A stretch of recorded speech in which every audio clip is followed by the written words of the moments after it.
साथियों नमस्कार।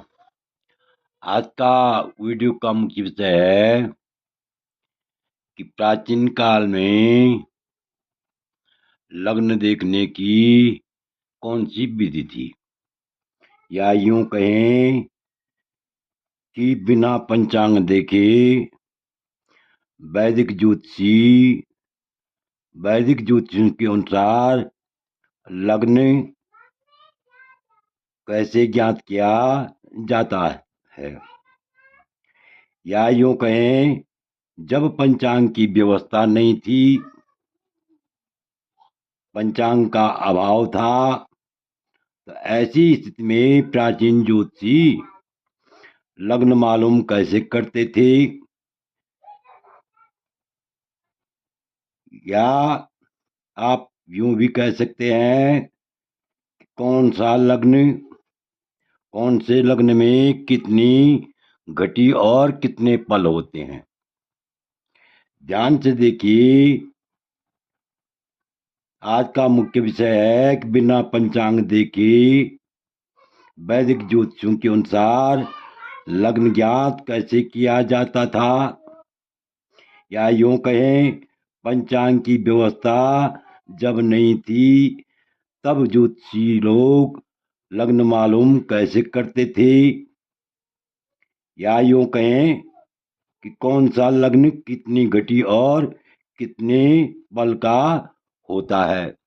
इसी विषय पर हम आज क्या करेंगे, विस्तार पूर्वक चर्चा करेंगे। तो देखिए, यहाँ पर जो है हमारे पास जो है एक श्लोक है। मीने मेखी 214 कृति भू नेत्री वृक कुंभे 247 मुनि वेद भुजा मकरे मिथुने 301 सची बन्नी करके धनु धनुषी सराकृतरामा 345 वृश्चिक सिंगे 351 रूप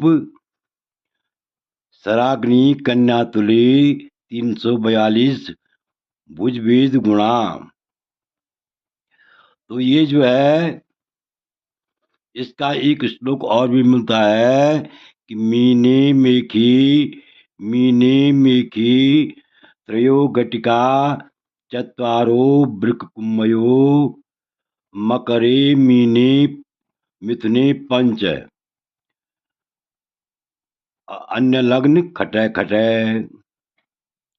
अर्थात मीने मीन और मेघ की कितनी घड़ियां होती है, कितनी घटी और कितने पल होते हैं। यहाँ पर देखिए, यहाँ पर लिखा हुआ है 214 पल। इनका अगर हम जो है 60 से भाग देंगे, क्योंकि एक घटी जो है 60 पल की होती है, तो 6 कम 6 6 दूनी 12 6 तिया 18, तो 6 तिया 18 और शेष रहा कितना 34। 214 में 34 शेष रहा, इसलिए 3 घड़ी 34 पल मीन मेघ लग्न की हुई और 3 घड़ी 34 पल मीन लग्न के होते हैं। इसी प्रकार जो है चत्वारो वृक कुंभयो, यानी 4 घड़ी और 7 पल। यहाँ पर देखिए 247 लिखा हुआ है, तो 6 चकु 24 शेष रहा 6 60 60 चकु 240 और शेष रहा 7।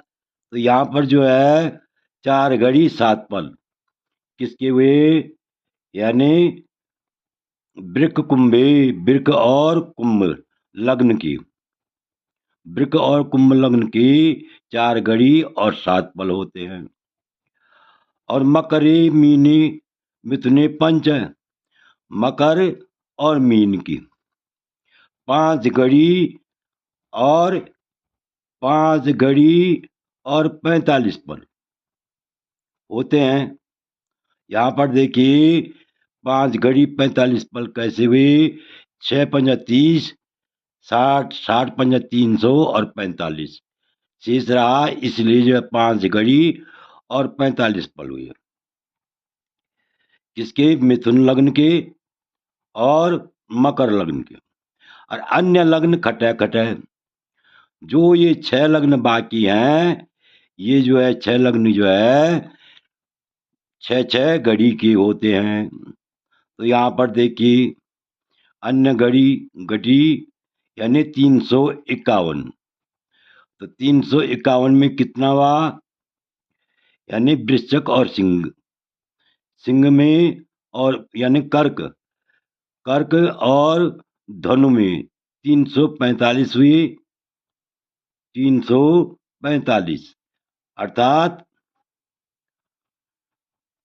345 क्या हुआ? कर्क और धनु में। तो मेघ वृक मिथुन कर्क यानी 5 घड़ी 45 पल।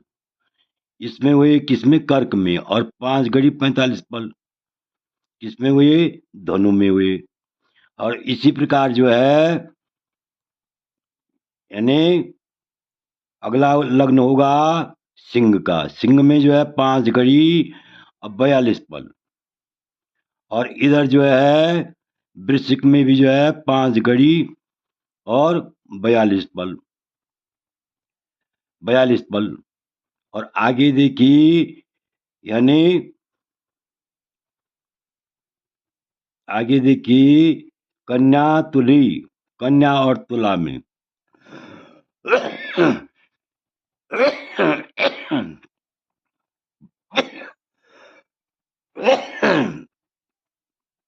माफ कीजिए, कन्या और तुला में होते हैं 5 घड़ी 42 पल और 5 घड़ी 42 पल। तो यहाँ पर जो ये लग्न बोध है, इससे और भी स्पष्ट हो जाएगा। क्या होगा?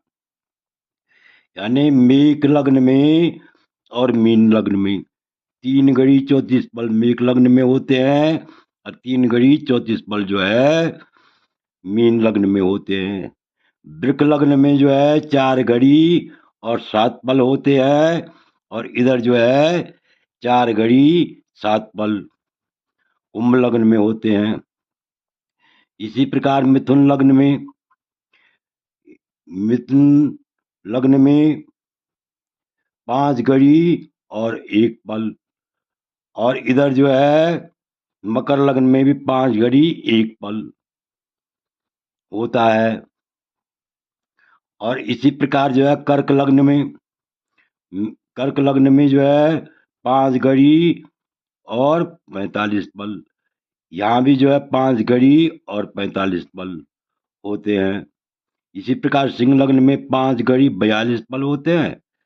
तो इधर जो है धनु लग्न में भी 5 घड़ी और 42 पल होते हैं।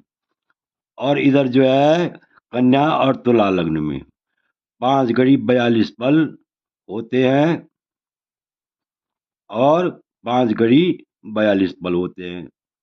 कन्या में भी 5 घड़ी 42 पल होते हैं और तुला में भी 5 घड़ी 42 पल होते हैं।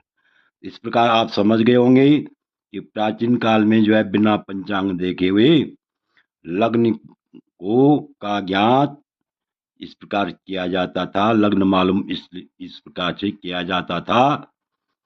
इस प्रकार से लग्न का बोध किया होता था। तो आशा है कि आप इस वीडियो को भली बात समझ गए होंगे। आपसे अनुरोध है कि आपने अभी तक मेरा चैनल सब्सक्राइब नहीं किया तो अवश्य सब्सक्राइब करने का कष्ट कीजिए। वीडियो को लाइक कीजिए, शेयर कीजिए। वीडियो देखने के लिए बहुत बहुत धन्यवाद।